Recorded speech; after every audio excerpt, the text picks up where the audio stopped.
Hey, good Tuesday morning, guys. Day two of finishing strong as we look at Paul's life. We look at what it means to continue the race, to push towards the prize, to remind ourselves that we are to gain that crown of righteousness that Paul spoke about, that Jesus promised us. What does it mean to finish strong? Day two, run with a purpose. 1 Corinthians 9:26, Paul says this, therefore, I do not run like someone running aimlessly.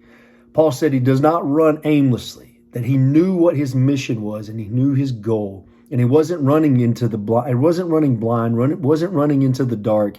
He knew that his mission was to share the gospel no matter what he went through. And a man that persecuted, beaten, imprisoned, shipwrecked, so many things, guys.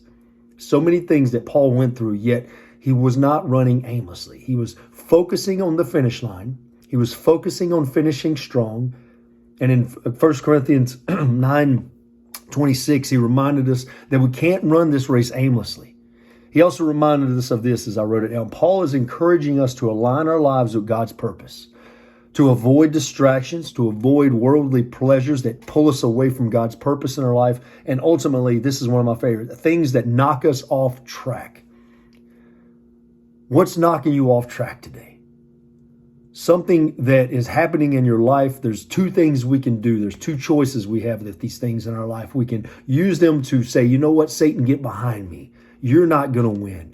And we can use them to focus our purpose and focus our eyes on Christ.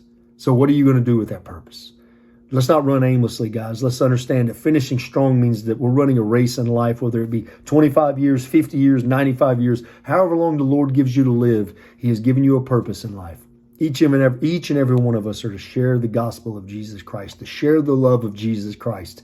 And in the end, when we close our eyes and we hear those words, like I said yesterday, well done, my good and faithful servant. Well done. Can you finish the race strong? Guys, I hope you have a blessed Tuesday. Tomorrow, I'll see you for day 3.